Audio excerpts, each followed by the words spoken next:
Alright, smart man, ating sumandang umagas ng lahat, Matag Luzon, Visayas at Mindanao. So yan, panibaro po yung bagong vlog naman tayo. So ito po mga man at let's go tayo. So ngayon pong araw na to, so punta na po tayo ng clinic. Kasi yun nga, pumunta kami dun kahapon.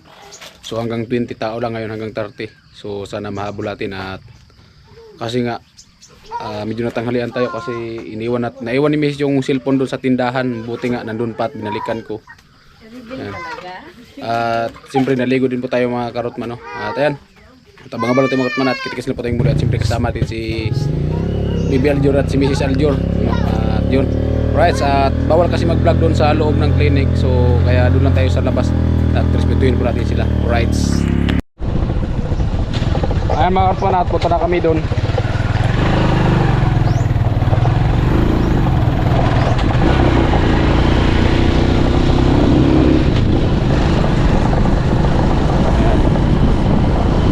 Subo sa gamay kaya guys, delight na. Ayun man sana hindi guys delight. Ito yung sila kainting. At si Mrs. kainting. Ano nakaplay ba? Nakapula pa ba? Wala mo na. Ayun si kainting at si Mrs. kainting. So pupunta sila ng bayan.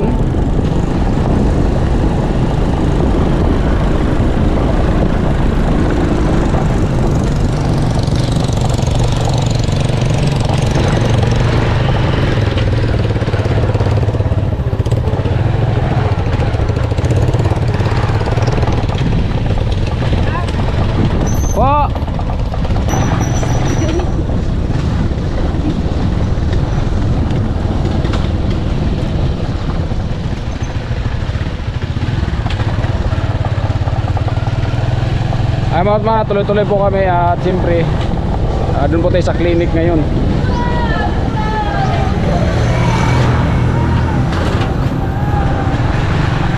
At sana masali pa tayo sa bilang, no? At para yun nga, malaman na natin ang dapat natin malaman at para mag-abiyahe natin puntang Bicol, puntang Kamsur kasi Bicol naman to dito.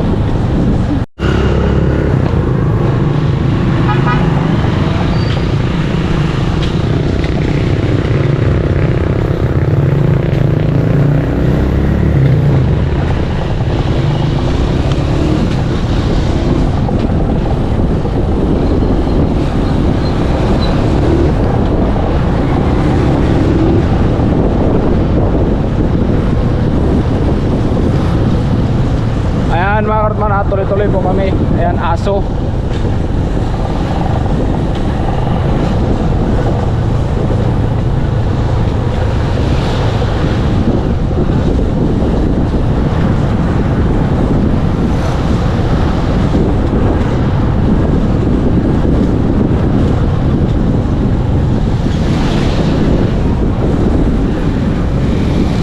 Iro.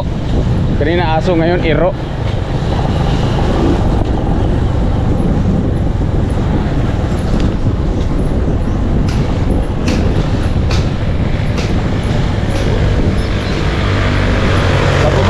Maraming dumadaan na sasakyan kasi yung iba papuntang paaralan at yung saan kaya yan galing, graba yung dala, saan kaya yan galing mga karotman, no?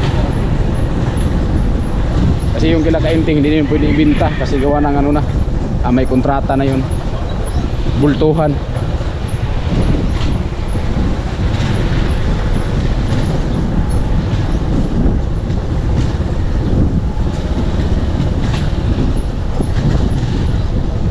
Ay marman, so tuloy-tuloy lang kami at may daanan ng sa unahan, so dito kami dadaan.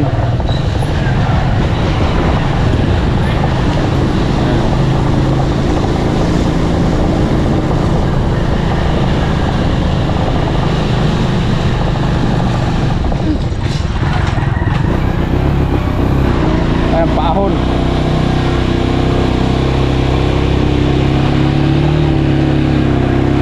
Kailangan nakapirmira.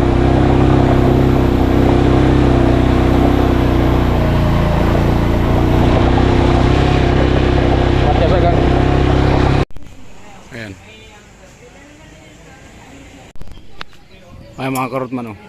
Bale yan. So nandito po tayo sa taas ngayon. At ayan. Ayan. Ganda ng view dito. Nandito po tayo sa clinic.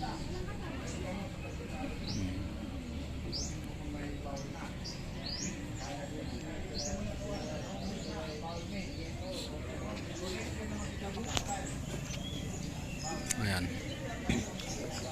Ang dami nagpa-check up. Ayan.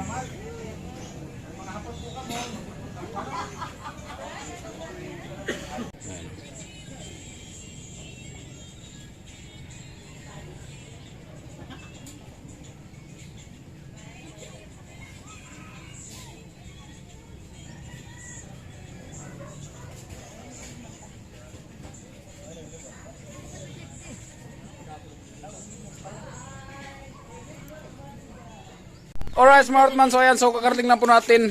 Oras ay alas 11:55 na, mga karotman. So ito, at binigyan na nga po tayo ng gamot. At kasi para daw sa dugo, no? Yung para sa dugo at para sa pag nahilo daw. May gamot din dito na pag nahilo, so inumin daw. Pero may maintenance tayo tuwing umaga. So uminom tayo po si pang ano daw ng dugo. Kasi yung dugo natin, so 110/76. No. So sabi ng ni doktor, ano daw, matulog daw sa tamang oras at hindi daw masyadong magpuyat. Kaya sabi ko nga, paano to? So siyempre nagba-vlog tayo, nag-i-edit tayo. So ayan, siguro mga karotman, adjustin natin mga karotman. So okay mga karotman, kahit maka-upload tayo dalawa or isa na video, ang importante ang ating katawan ay ano, kasi doon kila Chinchin. So pag nagagawa tayo doon maghapon, so pagkagabi edit tayo. Minsan kasi natulog tayo doon alas 2 ng madaling araw. Minsan makatulog ako ng alas 10, tapos pagka alas 12 gising, upload na naman, edit. So kaya siguro ganun ang nangyari. Ayan. At ito mga karotman, so minigyan naman tayo mga karotman ng ano, ng record na kung libaw daw magpa-extra tayo. So okay naman daw. No. Kasi mga karotman, so yung plano ko yun sa Iriga, kasi may hospital naman doon, so pwede tayo magpa-extra doon mga karotman. Kasi minsan karotman, pagpagod kasi tayo minsan, hindi naman mga karotman ano talaga ang tawag niyan, permanente, no? Hindi naman talaga mga karotman permanente. May time talaga mga karotman pagpagod tayo, pag nagdudura po tayo, may kasama po siyang dugo, no? Kaya sinabi ko nga doon kanina sa doktor na yun nga, ganoon po yung nangyari. Kaya sabi ng doktor mga karotman, so siyempre yan shout out po dyan sa kumakain, no? So pwede nyo na naman po, wag nyo panoorin kung medyo madidirian po kayo. So isabi ko lang po yung ano ng doktor. Sabi kasi kanina, so kinuhan po tayo ng ano, yung dura po natin at ano daw muna sa laboratory. So tinanong ko kung kailan malaman. So next week pa daw. No, hindi pa alam mga karotman, kasi dalhin pala yan nila ng Claveria sa kabilang bayan. Tapos ihi. Kuha nito ihi kasi minsan sumasakit yung likod natin, no. So yun nga. Siyempre nagkaroon tayo kanina. Tapos kasi iba yung sa may laboratory, at siyempre nagpila naman tayo ulit para dito sa gamot. Tapos sinabihan ko yung ano, yung doktor nung nabigay sa akin ng gamot. Kaya sabi ko, sabi niya, puyat ka, palagi kang puyat. Sabi ko nga po, opo dok, kasi gawa ng nag-i-edit po ako, nag-vlog po ako, at siyempre kaya po ako nagpa-check up, kasi nagbalak na nga po ako na babalik na doon sa tinutulungan namin na bahay sa Bicol, at kasi yun nga, kailangan na matapos, no. Kaya sabi ko nagpa-check up muna ako, kasi palagi akong nahihilo. So baka kasi nandun tayo sa taas, baka bigla tayong malaglag. Kaya mas maganda talaga yun na sigurado. Ayun nga, sabi ng doktor, so ampay ng doktor sa atin, no. So yung binigay na gamot mga karotman, at ayan, pakita ko po sa inyo. Ayan, nalaglag na. So ito po mga karotman, ito. So inumin po daw to ng ayan, inumin daw to ng tuwing umaga, no, tuwing umaga. At kakain daw tayo ng yung mga na pangdagdag ng dugo. So comment po kayo mga karotman kung ano po talaga yung mabisang pangpadagdag po talaga ng dugo, na yung mga gulay-gulay, no. para kahit pa paano maragdagan yung dugo natin kasi yung dugo natin mga karotman mababa daw kasi 110/76 no. Napakababa po talaga mga karotman. So ito po yung maintenance natin tuwing umaga pagkatapos kain, so inom. At ito daw po yung pag tuwing nahihilo po tayo, so ito po daw yung iinumin. Pero pag hindi naman po tayo nahihilo, so hindi po naman natin inumin pag tuwing nahihilo lang daw po. So ayan po mga karotman, so yun nga nagsabi ako sa sa doktor mga karotman kung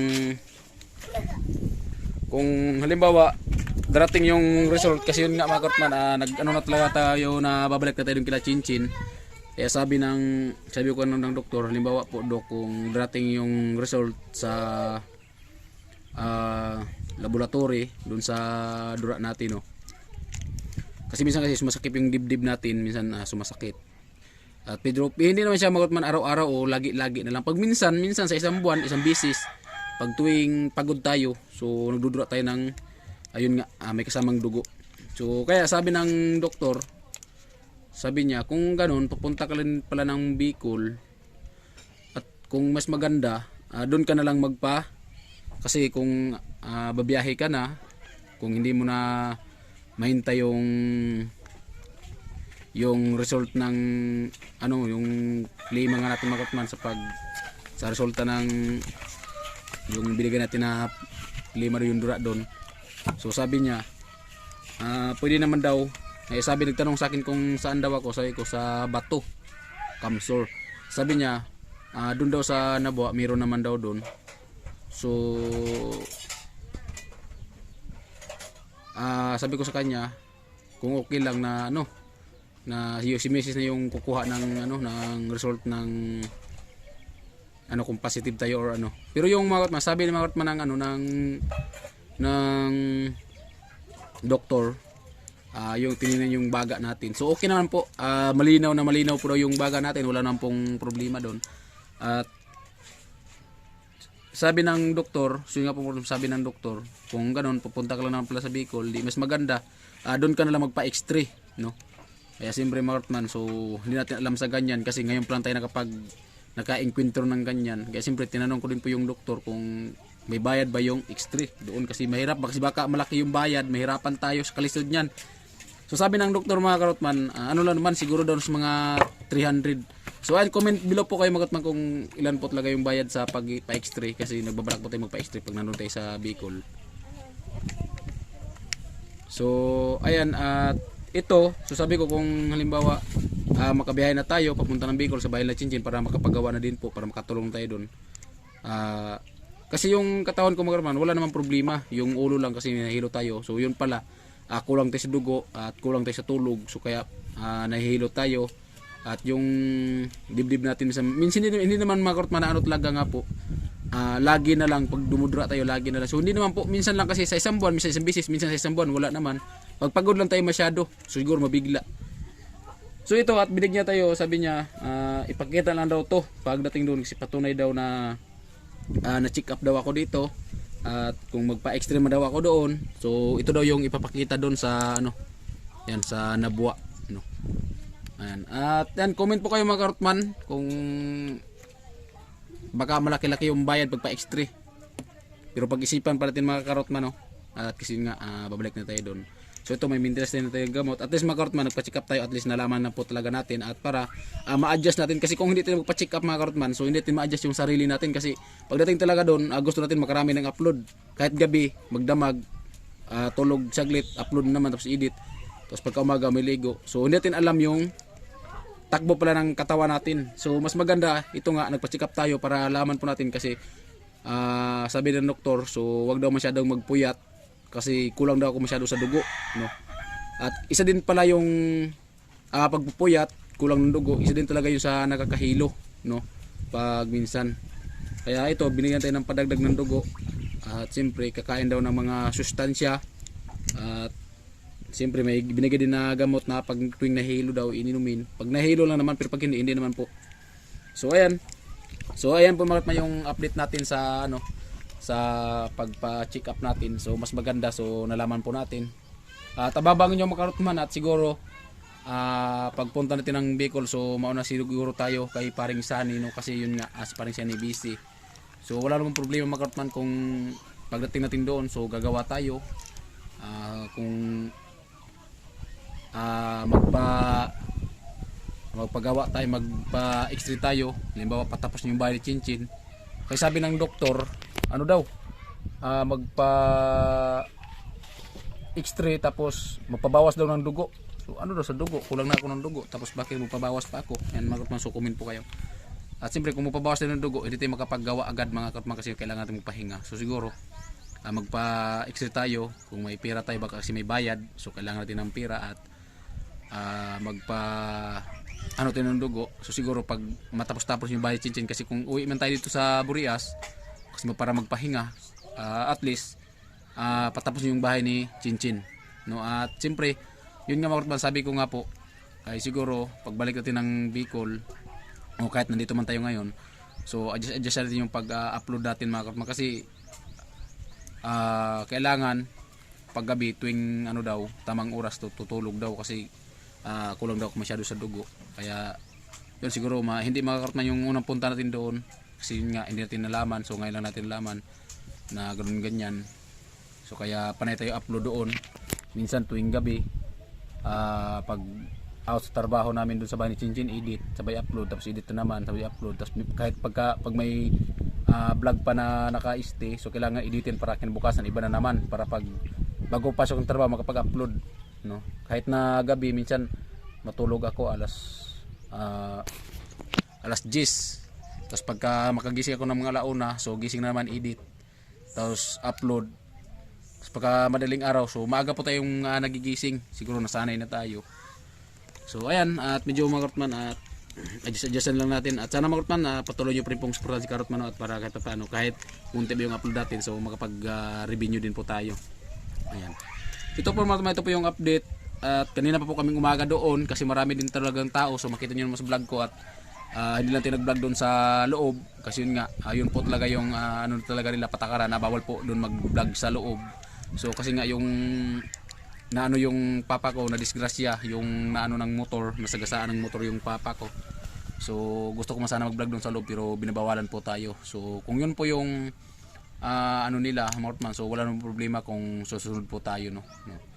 Kasi hindi naman natin alam yung kalakaran nila doon. So ito lang mga Mortman, at hindi natin vlog, at siyempre isinaysay ko na rin po sa inyo na ito yung binigay na resulta na gamot para sa dugo, at kakain daw ng masustansya, at hindi daw masyadong magpuyat, no. At ito binigyan tayo mga karotman ng ano, yan, ito nga po binigay sa atin kasi kung halimbawa daw pagpupunta tayo sa Bicol, kung gusto natin extra, so pwede daw natin ito ipakita na yun nga, patunay nagpa-check up, galing tayo dito nagpa-check up, at yun na para doon ipakita lang para ma-extra po tayo. Ayan. So oras mga karotman, at abang-abang lang po tayo mga karotman, at thank you po talaga. So ayan po yung update sa atin. Wala lang po tayong lagnat mga karotman, at ito lang po talaga. Yung una talaga nga ako mga karotman, yung ano lang, yung ulo ba, no, kasi palagi tayong nahihilo. So yun pa yung dahilan, no. Ang dahilan na pagkahilo ni karotman ay yung kulang sa dugo at kulang sa tulog, at dapat daw kailangan na kumakain ng sustansya. So yung ampalaya mga karotman, so yung ampalaya kinikilaw ko, pero ang problema nilagyan ko ng suka.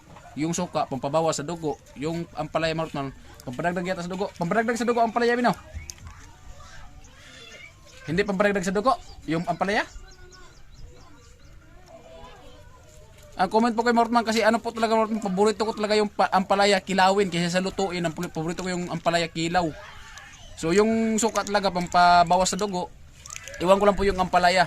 Pero yung ano daw, yung talbos ng kamote, sabawan mo, ganun, simpleng sabaw lang, tapos may kunting isda, so pwede na yun mga karotman, pagsustansya. No, so hindi pala tayo Mortman high blood, no. Ayan. So ito na po, at maraming salamat po talaga sa inyong walang sawang suporta mga karotman. At sana mga karotman, kahit paminsan-minsan natin magka-upload, kasi yun nga, hindi tayo masyado makapagpuyat, at relax muna tayo.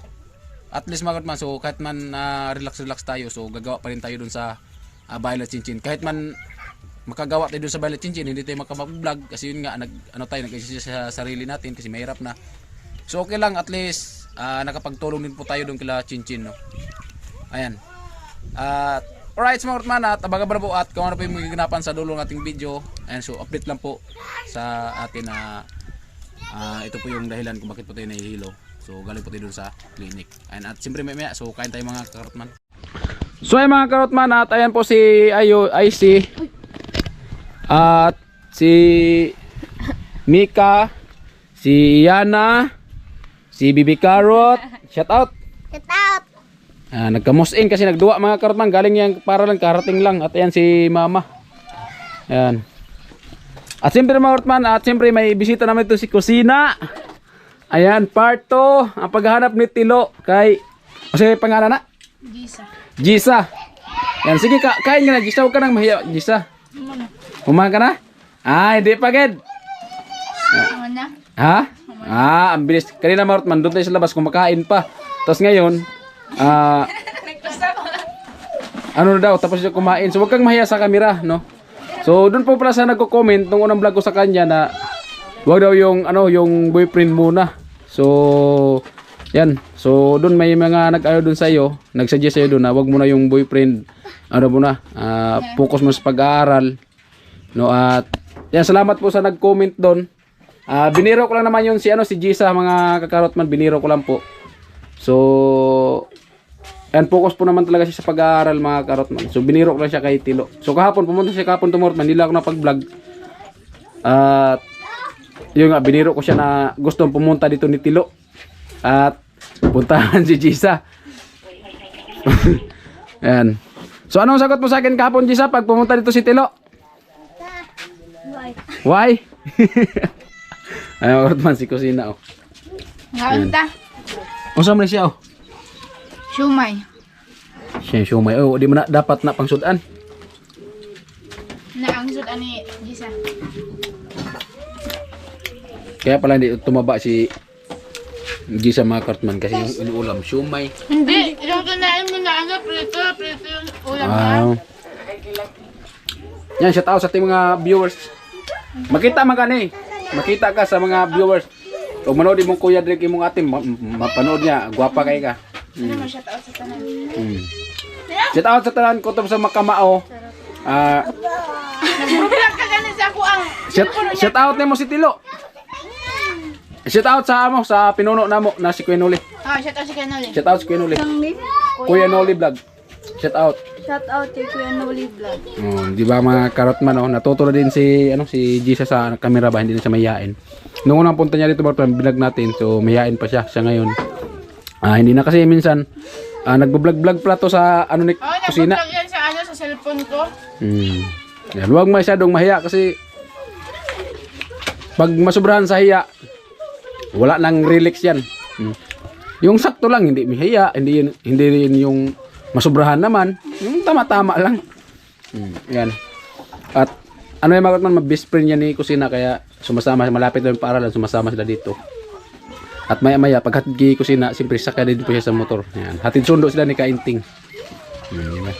Yan, Martman, so napakaganda talaga ni Jisa. May nag-comment doon, napakaganda daw na kulay blue. Di ba, yung pagpunta mo doon naka-blue ka, no? Yan, Martman, so hindi niya hindi siya maniwala mga karotman. At i-check nga natin mga karotman. Isa may nag-comment doon. May nag-comment doon, napakaganda daw na nakakulay blue. Oh, di ba? Naka-blue ka. Nawa. Nakamaong na jacket. Oh, raw. Oh, di ba? Naka-blue ka. Oh. Ano ba kuya? Oh, ayan oh. Nga to bang siya kitilo? Tingnan mo, andiyan si Tilo. Bakit nakasama mo si Tilo? Oh. Mga istorya ka pa na kitilo, no? Oh, ayan oh. Nakita mo doon, yata doon si Tilo sa sa palengke. Nakita mo hindi? Edit lang. Ha? Edit? Hindi naman oh, tingnan mo. Hindi naman halata edit yan oh. Edit lang pala mga karotman. Yung pagkakita kay Tilo, gusto mo talaga personal. Yan, pambira naman to si Jisa. Umayos-ayos ka Tilo. Yan kasi ayaw ni Jisa na edit na kasama ka sa Tadmil. So gusto pala ni Jisa personal. Joke lang. Joke lang po mga karotman, good vibes lang po tayo. So katunayan po talaga at masyadong bata pa si Jisa. At pila edad mo Jisa? Oy. Pila na siya? 14. So 14 pa lang si ano? Ay, 14. 15 no? 14 o 15? Ilan taon ka na, Gisa? 19. 19? 19? Parehas lagi mga tayo. Ay, 16. So, napakabata pa ni Gisa, 16. So, ayun, ang mapapayo ko lang sa kanya, focus mo siya sa pag-aaral, mga karotman. So, wag mo na yung chicks. At, yan. Wag mo na yung chicks at focus mo sa pag-aaral kasi mahirap ngayon ang panahon. Yan. Ang joke lang yung mga karotman. At bata pa si, si Gisa. Nga nang ipaningot man ka? Ano man ka, na nervyos? Gikilig. Nakulbaan o gikilig? Yan, giinit. Giinit siya. Shout out mo kay Tilo. Oh, shout out kay Tilo. Shout out na kay Tilo. Sige. Shout out lang naman. Hello Tilo. Oh, sige. Shout out ulit kay Tilo. Shout out Tilo. Oh, Ay, ano, shout out Tilo. shout out Tilo. Shout out Telo. Oh, sige, shout out mo kay Tilo. Sige na. Parang pa yung. Kuha pa yung dali. Gwapa gani ka. Shout out Tilo. Okay, shout out kay Kuya Telo. Oh, yun. Hindi, kuya talaga si Tilo mga katman kasi si Tilo talaga nasa mga 23 na yata yun. So si Gisa 16. So malayong agwat mga katman. Pero sabi pa nga mga katman, so walang matanda bata sa pagmamahalan mga katman. Pero sa ngayon si Gisa focus mas pag-aaral. So yung unang vlog ko dito na yun nga, marami nag-comment doon. Dapat daw karotman, wag mong turuan si Gisa ng ganyan kasi nag-aaral yan. So, joke lang naman, wrong, good vibes lang yun. Pero ang sa katunayan po talaga ay si Gisa, focus po naman sa pag-aaral. Ayan. Di ba mga karotman? At, pero, nainlove ka talaga kay Tilo. Hindi mo nakita. Pero kung ipakita ko si Tilo. Ay mga karotman, so, ipakita ko si Tilo. Ayan, tingnan natin mga karotman dito sa cellphone sa vlog ni Kuya Nuli. Ayan karotman, so ayan si Tilo. Ipakita ko sa kanya. Kanang katapa daw, kini muna si Tilo. Oh. Gwapo ba kayo na? Ayan mga karotman, so hinanap niya si Tilo. Ay nakita niya na si Tilo. Oh, ayan, kumakain si Tilo. Oh. Simple niya si Tilo, hindi yan sutil. Oh, mabait yan si Tilo. Ayan, mabait yan si Tilo mga karotman. Oh, ayan. Ayan. Gusto niyo kasi ni Gisa makita si Tilo. Hindi niya makita sa personal. Diyan na lang sa vlog. Sa personal? Nakita mo sa personal, di na taga dire. Di, kahawig lang niya. Kahawig lang niya. Ito. Taga ano yan, taga Karamuan yan. Oh, Tanawang Ilong. Ang Chris, ang yung mga kitaan, kahawig niya. Ang mukha niya ni ang ilong niya ni Karotman ni Tilo. So napakahaba po talaga. Oh, ayan oh. Taas po daw, trawa. Tanawa. Oh. Itan di daw, di sa imong ilong, inatas gaya Di, ba oy. yung ilong, no? Muna mo kitabangan og balay. Bibil daw. Kada bibil. Tapos mo gaya kung kuya yung ilong, dalawa gaya kuya, video gaya yung ilong. Ano daw yung ilong ni Gisa, mga Karotman? Haba daw. Matangkad din yung ilong ni Gisa. Kaya mats talaga silang dalawa ni Tilo. Parang pinagbiyak na buko. So ay mga Karotman, at yun, pinakita natin si Tilo kay Gisa. Kasi doon sa Tadmil, tapos sabi niya, ano daw, hindi siya maniwala kasi edit lang daw. So yan, nakita ni Gisa sa vlog si Tilo. Yan at, ano masasabi mo kay Tilo? Gwapo or hindi? Sakto lang. Sakto lang. Saktong ano? Saktong kapangitan o saktong kagwapuhan? Sakto lang sa ilong, no? Sakto siyang naong gani. Unsa gani siya? Ano? Pogi or hindi? Ano sa palagay mo? Hindi ka palagay. Ha? Ano sa palagay mo? Hindi ka mapalagay. Huwag lang ko, kung may taong maot, eh. So ayan, sabi ni Gisa Mortman, so pogi daw si Tilo. Ayan. Huwag ka muna umibig kay Tilo ha. Kasi baka mamaya Mortman, biglang umibig siya kay Tilo. So tapos yung pag-aaral niya. So hayaan mo na yung pag-ibig. Hayaan mo yung pag-ibig na maghabol sa iyo. Huwag ikaw maghabol ng pag-ibig. Di ba? Pero kas mo si Tilo. Ha? Ay, hindi. Pagin ko yung crush. Ay, wala pa daw siyang crush mga Karotman, pero type niya si Tilo. Hindi, joke lang mga Karotman natin. Good vibes lang po. Alright, at yan, salamat po talaga sa yung walang sawang suporta at sa hindi nag-skip ng ads. Thank you po talaga at siyempre sa ating mga butihing viewers, butihing sponsors, at tapos yung lahat. At hanggang dito na lang, I love you all. Bye-bye.